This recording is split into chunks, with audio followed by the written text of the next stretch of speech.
ambition is kind of a mystery. The dictionary says it's an eager desire for distinction, power, or fame. But what does that really mean? Well, let's start with the word eager. All by itself, eager is kind of exciting.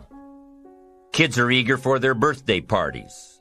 They expect to be the center of attention, get lots of presents, eat too much. I guess grown-ups are eager for birthdays too. Unless, of course, they're embarrassed that the number of candles on the cake outnumber their achievements. But we can be eager to see a ball game, eager to see our kids in a dance recital, eager to see an old friend, eager to shop for a new car. Eager sounds like a lot of fun. But do you ever hear people say they are eager to live a better life, eager to have a better family, eager to make a lot of money? Probably not. And that's a problem. Because how I see it, living a better life, having a better family, and making a lot of money takes an eager desire. We have the remarkable ability to get exactly what we must have. But there is a difference between wishes and desires. We've all heard people say, "Oh, I wish I could just drop 5 pounds. I want to be a little lighter." And we've probably said it ourselves, especially after a big holiday dinner of turkey and homemade pie and every other thing we can possibly stuff ourselves with in one 8-hour period of time. And even though we may wish we could breathe a little easier in our clothing, we have to have the desire to exercise a little more and eat a little less. The "I wish I could lose weight" has to become, "I have the eager desire to lose weight." I'm also sure you've heard people talk about wishing they had more money to pay the bills, or take a vacation, or just to take a little pressure off of life. But before their lifestyle can change, their wish needs to become a desire. If they really desired change, they wouldn't spend their evenings just watching TV and wishing they were doing something more. The backbone of an eager desire to change is discipline. True ambition is disciplined, eager desire. It's that little part within us that says, if I want to be ready for that meeting tomorrow, I need to finish preparing for it today. If I want to make sure I can pay for my kids' college education, I need to start saving today. If I want a better life tomorrow, I need to start working on it today. Ambition is a minute-by-minute, day-by-day mentality. To have the ambition to work towards a better family life, a newer car, a bigger house, a financially secure future, you have to live it every moment.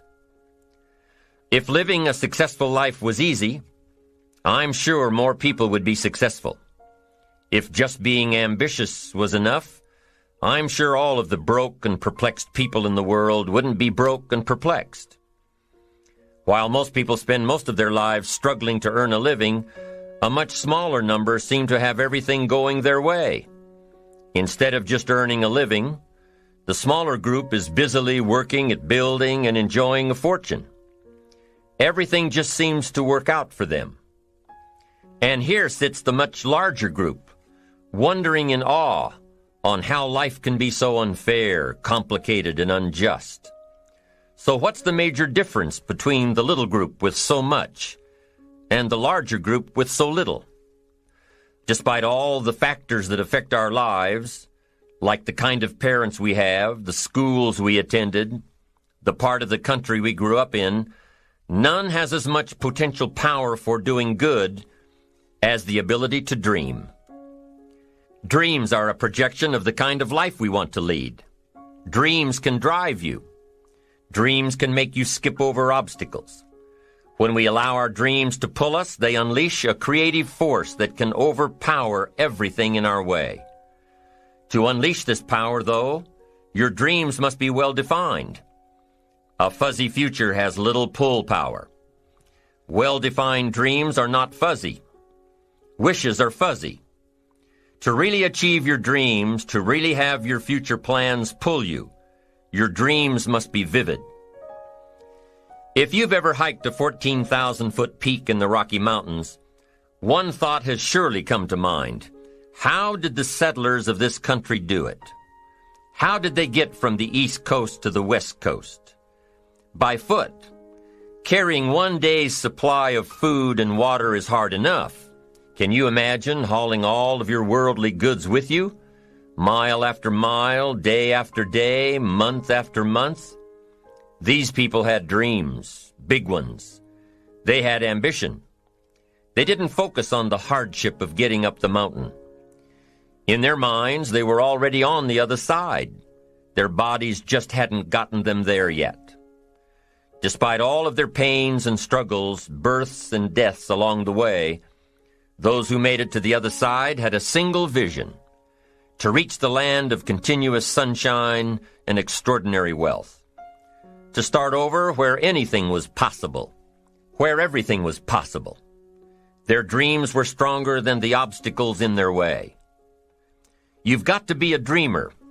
You've got to see the future finished in advance. You've got to see California while you're climbing 14,000-foot peaks. You've got to see the finish line while you're running the race. You've got to hear the cheers when you're in the middle of a monster project. And you've got to be willing to put yourself through the paces of doing the uncomfortable until it becomes comfortable. Because that's how you realize your dreams. Our great country was founded with dreams. They've always been important. Dreams are what caused thousands of people to leave their homes and families and start over in a land where anything was possible. To this day, dreams continue to bring people to our land of opportunity, to a country where you can start with little and end up with a lot, to America. Don't you sometimes wonder why so many immigrants who come to America can build a new life and a fortune while many of the people who were born here are barely surviving? They have a dream, a defined goal, ambition. Aside from the pioneers that crossed the prairies and the mountains to reach their vision of hope and future promises, there are other amazing examples of how ambition has shaped America. Take Ben Franklin, for instance. When most people think of Ben Franklin, they remember the kite and the lightning bolt and the discovery of electricity. What a lot of people may not know is that Ben Franklin was one of the first writers to address self-making. When Franklin started Poor Richard's Almanac in 1732, he used the blank spaces between the crop data and the weather information to insert clever bits of moral and practical advice. I'm sure you've heard the saying, fish and company start to stink in 3 days. Well, that was one of hundreds of Ben Franklin's comments on life. Another was, diligence is the mother of good luck. You know, it's amazing how hard-working, smart-working people have all the luck. We sometimes hear of a brand-new musical group, an overnight success. They must have been in the right place at the right time, knew the right people, had a friend to help them out. But if you've ever watched an interview with some of these folks, you'll probably hear that their overnight success took several years. Diligence is the mother of good luck. Now, in addition to these witticisms, Ben Franklin gave us 3 principles of success and ambition that have withstood the test of time. Number 1, happiness doesn't come from big pieces of great success, but from small advantages hammered out day by day. What Mr. Franklin is saying here is that we must be happy with what we've got when we're in pursuit of what we want. Too often we say, oh, I'll be happy when I just get that promotion. I'll be happy when I just land that contract. I'll be happy when I just have more money. I'll be happy when I just. Just what?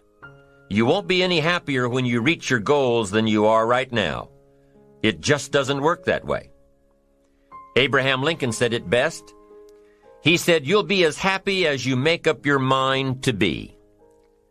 Right now, whether you're on your way, whether you've already gotten there, you'll be as happy as you make up your mind to be now. Right now. Being happy on the way doesn't mean you can't aim for great things. After all, look at everything Franklin accomplished in his lifetime. It means that big achievements come one small advantage at a time. It means that you've got to enjoy the journey. It means that you must enjoy and take pride in your little accomplishments. It means enjoying who you are becoming in pursuit of your eager desire, every day, every single day. Ben Franklin's second principle said that life is plastic. Within each of us is the power to mold ourselves and mold our environment. It is up to each of us to begin this molding process with a final product in mind. And it is within our power to work it and form it every minute, every day, every month, every year. By using your mind and your abilities and your attitude to work a little each day on molding your life, you'll soon see how magnificent your power is to gain those small advantages each day, the little steps it takes to build up to success. Principle number 3, success is a pleasure. Success is a pleasure. If what you are doing today isn't satisfying, gratifying, guess what? You're really not successful. If you are not fulfilled with what you are doing today, you cannot possibly be successful.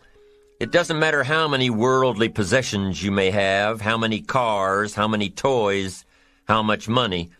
If you're not happy with your life as it is, you cannot be successful.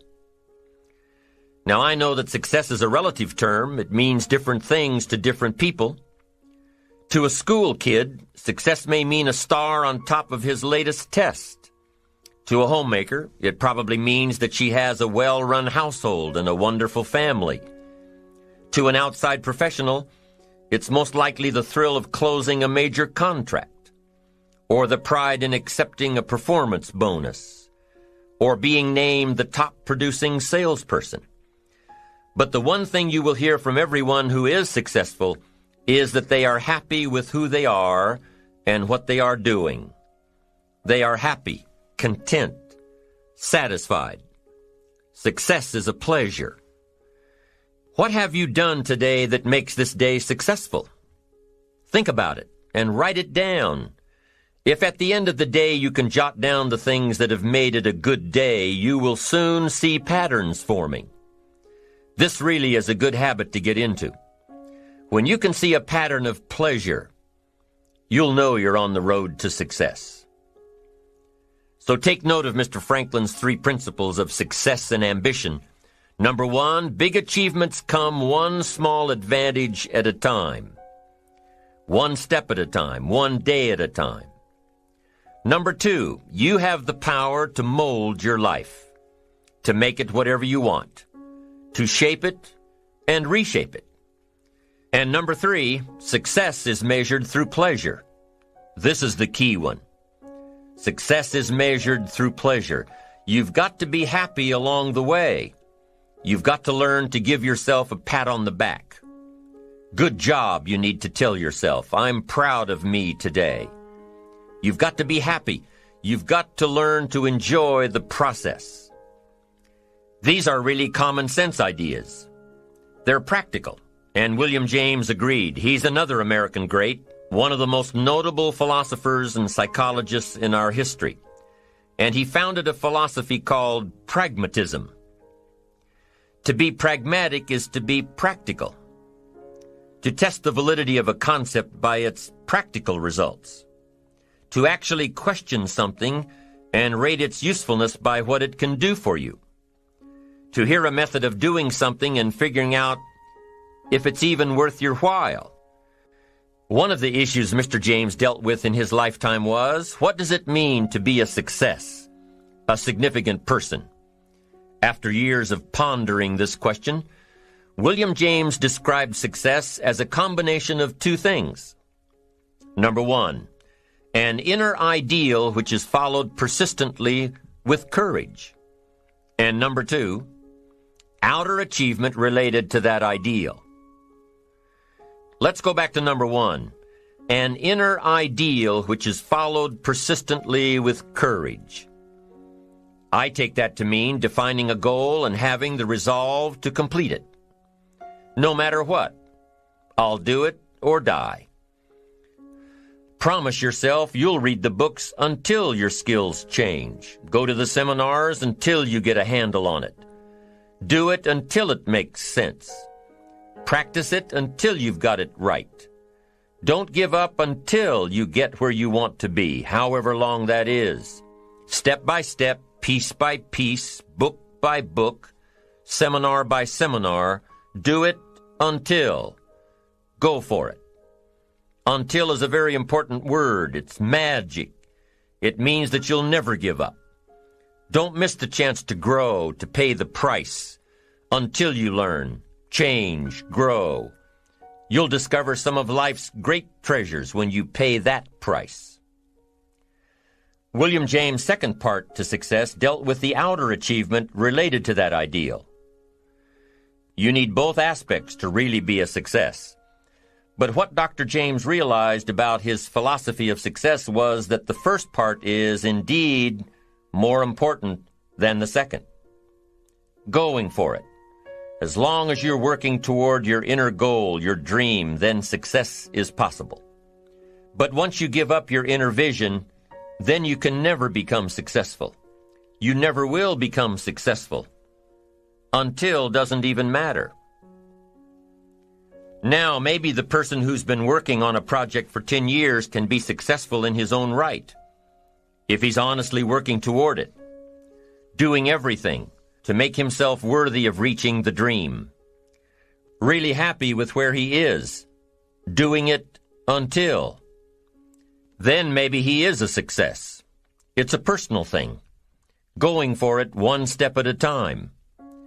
Going for small accomplishments along the way for however long it takes. So let's think about this for a moment. What outside evidence or results or proof can be seen when you accomplish your goals one step at a time? You'll start to see things change around you, little things, not major things, but little everyday things, things you may not even notice unless you are paying attention. If you're one of those who'd rather stay up late and get up late, only to discover that your workplace doesn't fit your schedule, and you roll out of bed cursing the alarm clock every morning, maybe you could start with the little change of going to bed half an hour earlier than normal.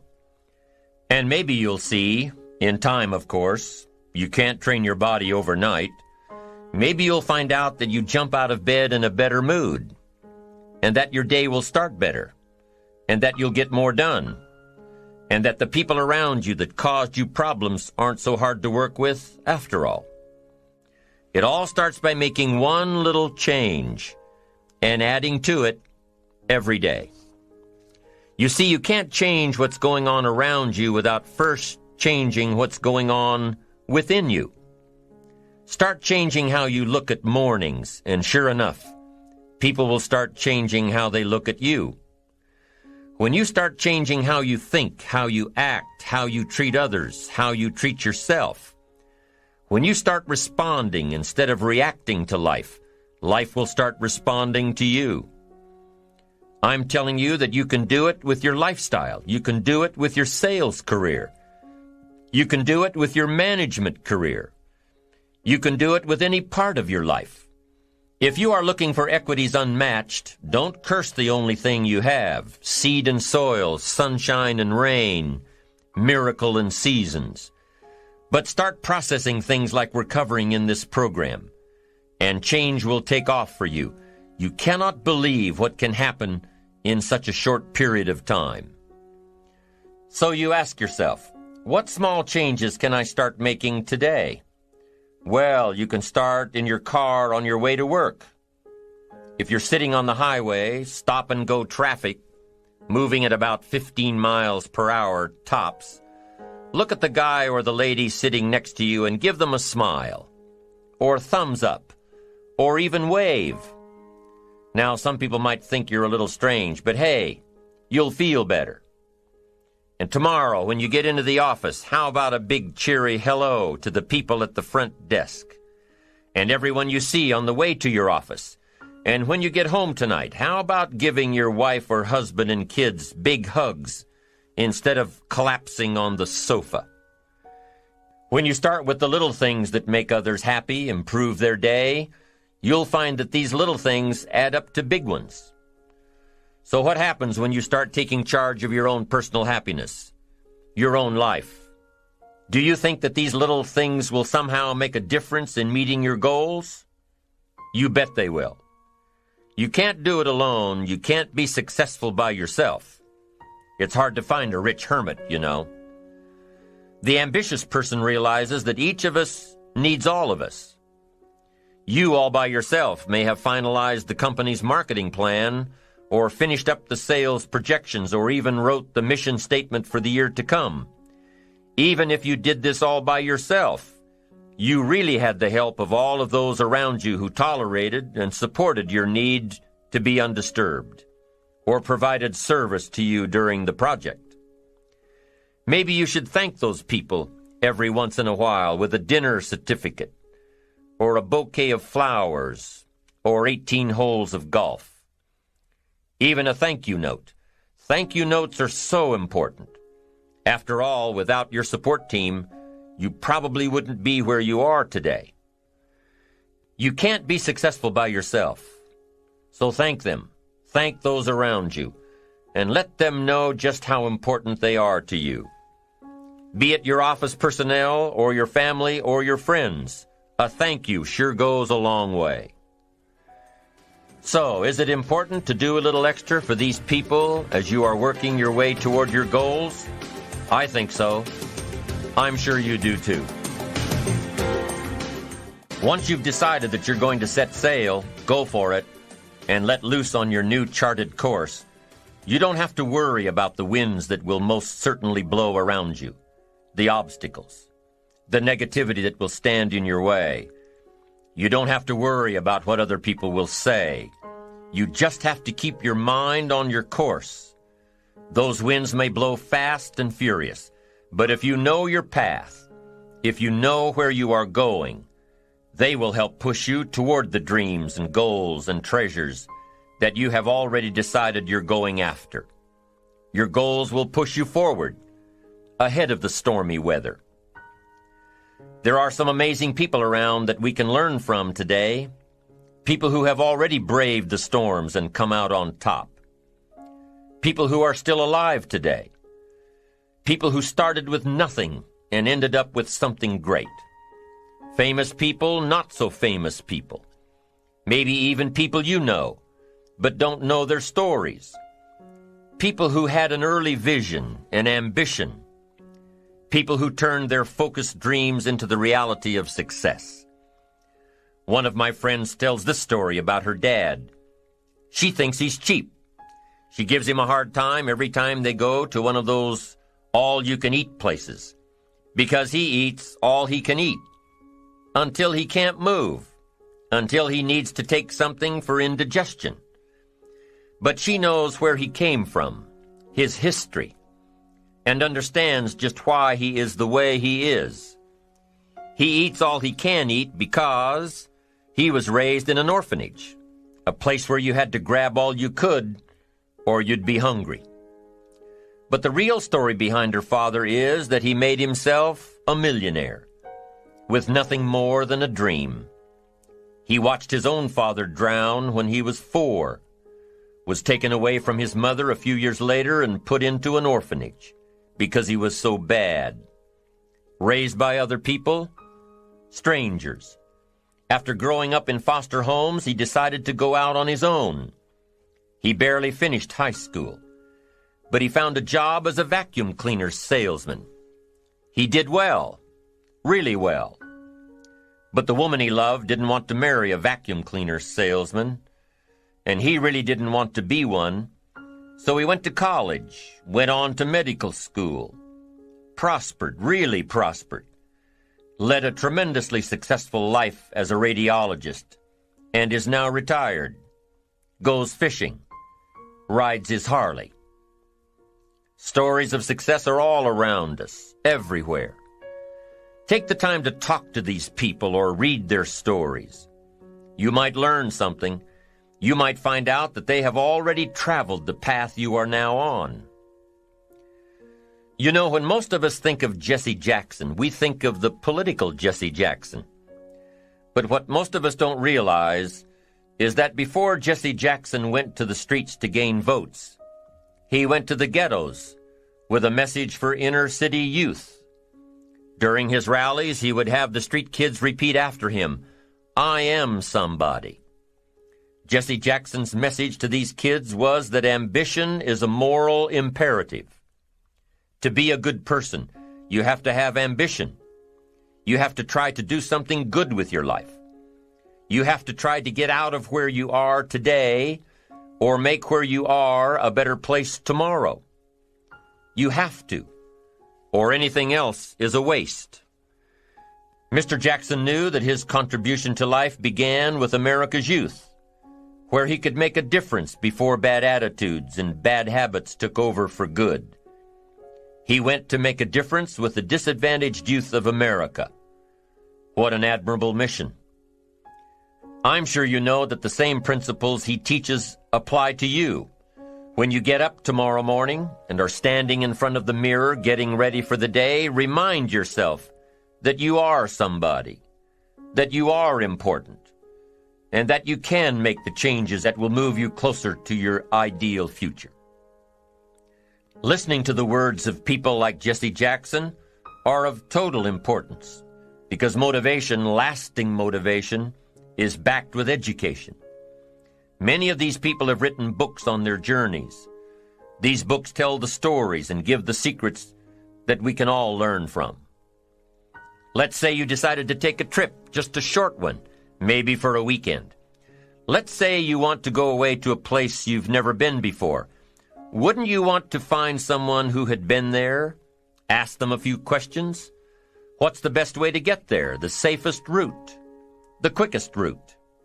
What do I need to bring to be totally prepared? What fun things should I look for on the way? What dangers do I need to avoid? By talking with someone who has already been there, it'll make your trip that much more enjoyable. It's the same thing with life. By listening to those who are farther along in the journey you are interested in taking, and learning from their successes and failures, you just might pick up something that will make your journey that much better. Listening to the stories of others can be motivating, captivating. They can provide that extra push you've been looking for. They can demonstrate what the power of ambition is truly all about. They've been there. Their knowledge is valuable.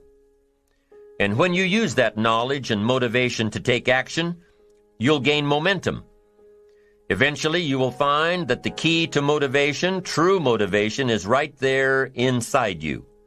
You won't have to look elsewhere to get pumped up, turned on, charged up. With the right knowledge behind you, you will learn how to motivate yourself. With the right knowledge, you will find yourself becoming inspired on your own, by your own learning, by your own discovering. You won't have to hope that somebody comes along to turn you on in the morning. They might not show up. You'll find that your journey of pursuit is the best alarm clock in the world. Joseph Epstein wrote a book called Ambition. In his book, Epstein defines ambition as the fuel of achievement. He says that everybody has a need for achievement, to do well, to get somewhere in life, to be better, to achieve. Achievement means moving forward. And in order to move forward, you must be motivated, inspired, ambitious. You must have dreams and goals that create ambition. Good ambition, positive ambition. Now, ambition does not mean being greedy. It does not mean being selfish. It does not mean getting ahead at the expense of others. Ambition is not greed. Ambition is not avarice, an all-consuming desire for wealth. Ambition is not hoping you can win at the expense of others.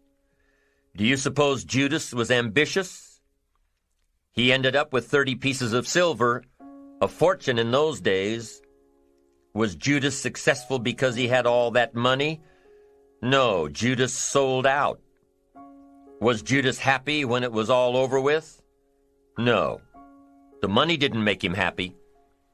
What he did to get the money certainly didn't make him happy. What Judas became in the pursuit of his fortune caused him to end his own life. What drove him was not ambition. Ambition is not greed. Ambition is an eager desire to achieve, an eager desire to get ahead in life, to do more for your family, to prosper in health, wealth, and relationships. Now, desire does not always translate into ambition. Desire is what you want for yourself. A bigger house, a better car, a fatter bank account, a better life. I desire to have these things. Ambition is how you get there. Desire is sometimes healthy. Desire is sometimes unhealthy. Desire might say, I want the tallest building in town. The destructive side of desire might urge you to tear all of the other buildings down. I guess that's one way to do it. You might get away with tearing down the first one and maybe the second one. But in your desire to tear them all down, sooner or later, some guy is going to be standing out in front of his building saying, I'm on to you. Get out of here. And pretty soon you're no longer known as a builder. You're known as a destroyer. Now, the second way to have the tallest building in town is to see it, dream it, and plan it, and put your team on it, work on it. Go through all of the steps to get there. Do it right. Have the ambition to be the owner of the tallest building in town, and go through all of the right steps to get there.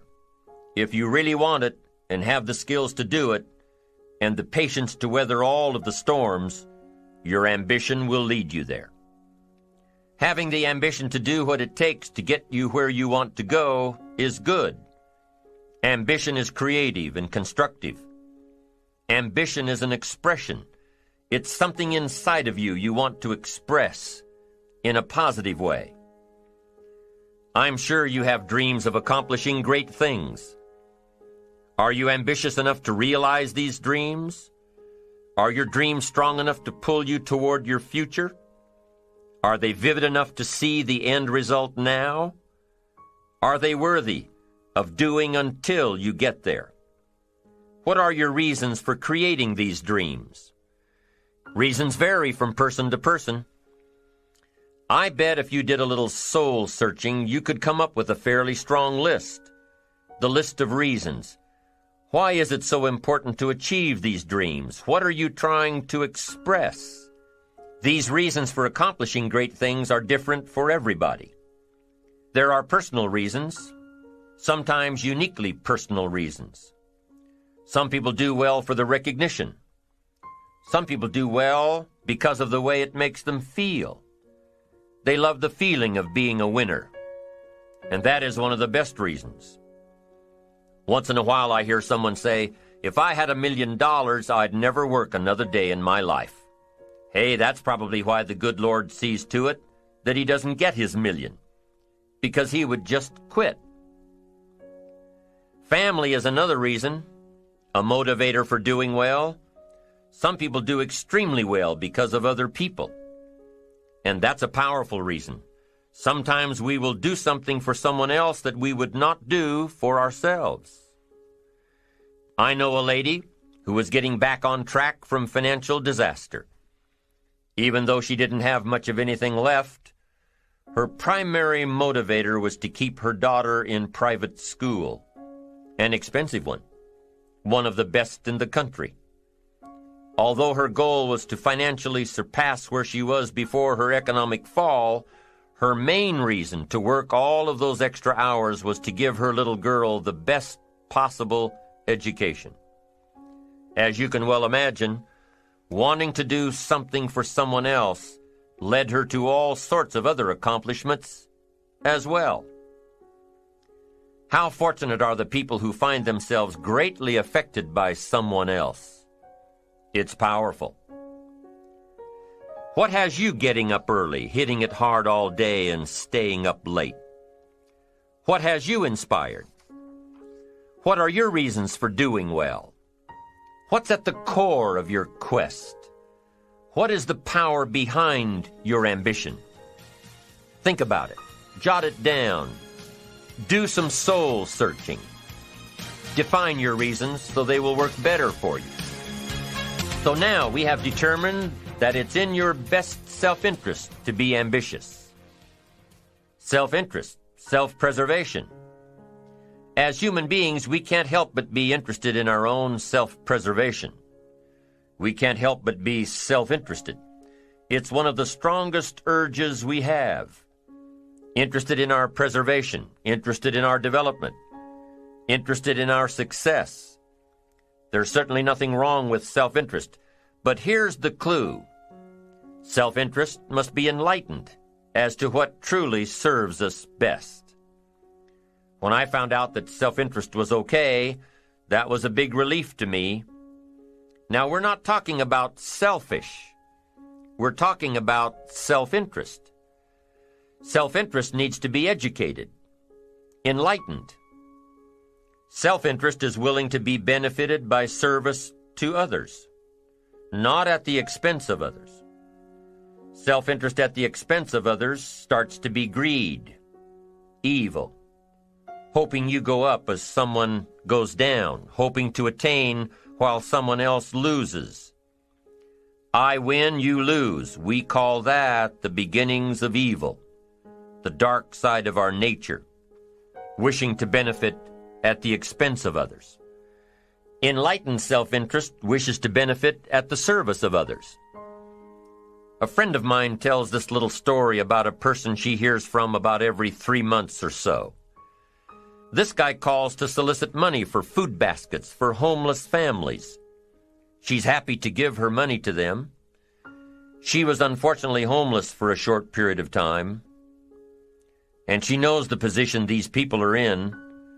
This group is legit. She checked them out.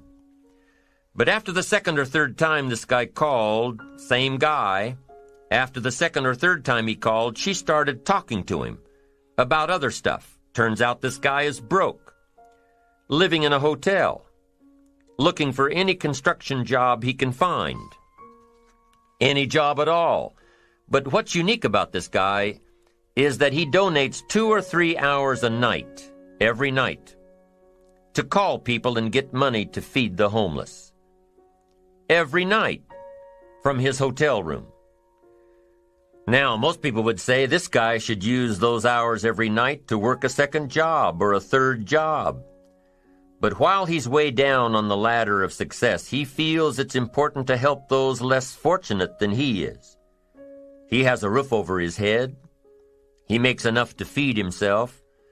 And my friend says that every time she talks to this guy, every 2 or 3 months, he's doing better. He's digging himself out of debt. He's starting to save money. He thinks he'll be able to move into an apartment in another month or 2. Now, recently an interesting thing happened. My friend was talking with an associate of hers. She's single, lives in a big house, needs to find a handyman to help her out on a regular basis, someone who can build an addition onto her house. So my friend told her about this guy. The only reason this guy ended up being hired was that my friend's associate was touched by his dedication to service, while he, himself, was down and out. Service. Success at the service of others. Now, this guy isn't rich by any stretch, but through my friend's network, he now has constant work, doing things around several people's houses. And now he's in a place of his own. And guess what he does every night? He's still making phone calls to get money to feed the homeless. What great character this man has. Enlightened self-interest leads to wealth. Self-preservation leads to poverty. Somebody says, well, I can't be concerned about other people. I have to pay attention to myself. Well, then you'll always have to. Somebody says I can't be concerned about other people's bills. I've got enough worries trying to pay my own. Well, then you'll have to worry about them for the rest of your life. The best way to get that monkey off your back is to turn your attention around. Once I understood some of this stuff, I'm telling you, it revolutionized my whole life. Now, self-interest is okay, yes, but here's what self-interest must be if you truly want to be happy. It must be enlightened. It says, don't keep your attention on yourself if you want your life to work out well. Turn your attention to others. In your own self-interest, be enlightened. Truly act in your own self-interest by making an investment in service to others. Next, if you wish to receive, now there's nothing wrong with wishing to receive, it's part of self-interest. But here's the enlightened part. If you wish to receive, you must give. Some people say, if you give, it's gone. No. Not if you're educated. If you're stupid, yes, it's gone. But if you're enlightened, chances are, if you give, you've invested. And what do we expect an investment to do? Return. Get back what you put out? No. We expect it to return multiplied. Bigger. Greater. Better. My father taught me way back, son, always do more than what you get paid for. Now, some individuals might argue with that. They'd say, no, you're going to mess up the whole program. I know they're wrong. In my own self-interest, I did what my father taught me, to always do more than I got paid for. Why? To make an investment in my future. Do more than you get paid for to make an investment in your future, and it's paid off for me. If you're wanting that big promotion, are you going to go up to your boss and say, just give it to me? I'll work harder if you just give me that promotion. No, it doesn't work that way. You've got to do more in your current position so that you get noticed, so you stand out from everybody else. So the boss says, hey, we've got this position opening up, and I think we should give it to Nancy. She does so much more than we expect. Just imagine what she'll do if we give her this promotion. You've got to do more than you're paid for. You've got to. It's an investment in your future. It's one thing to make a sale. I'm telling you, if you make a sale, you'll make a living. If you go beyond making the sale and serve people by keeping in touch, calling them before they call you, writing a thank you note, sales will lead to multiple sales. You can make a fortune if the customer is well taken care of. People who are well taken care of will open doors you can't get through by yourself. All of us have found ways to make a living. What got interesting for me early on was to figure out ways to make a fortune. You'd say, well, Mr. Rohn, how would I deserve to make a fortune? It's easy. Render fortunes of service. People will do things you cannot believe for people who give them good service. Here's one of the greatest gifts you can give anybody, the gift of attention. In return, they will do extraordinary things for your career. Take you by the hand, and lead you to more people than you could meet by yourself. Always do more than you get paid for. Next, in enlightened self-interest, life responds to deserve, not need. Life responds to deserve, not need. Life was not designed to give us what we need. Life was designed to give us what we deserve. What we deserve. Once you understand that little life principle in your own self-interest, I'm telling you, it's life-changing. The ancient law does not go like this. If you need, you will reap. No, it doesn't work that way. A lot of people out there are hoping it works that way, but no, it doesn't. The ancient law goes like this. If you plant, you will reap. If you sow, you will reap. Somebody says, well, I really need to reap. Well, then you really need to plant in your own self-interest. Your own self-interest needs to be educated in how to plant. how to do it so everybody wins, because life doesn't respond to need. You can't go to the soil and say, I need a crop. The soil just smiles at you. And here's what the soil says: don't bring me your need, bring me some seed. Bring me some effort. Bring me some discipline. Bring me some interest. Bring me some service. Bring me these things, and I'll return to you multiplied by 2 times, 5 times, 10 times. You can't come with need. You've got to come with seed. You've got to come with willingness. You've got to come with skills. You've got to be willing to learn, willing to change, willing to grow, willing to put yourself out, willing to stand up to the bad weather, willing to pull out the weeds, willing to nurture. That's the only way you get a return. Once you understand these principles, self-interest now truly becomes an exciting challenge, making sure everybody wins. Enlightened self-interest makes sure that everybody wins. Now here's another one. If you want to find, you must search. And if you search, you will find. In order to find, you must search. You must go to church. You must go to the seminar. You must go to the library.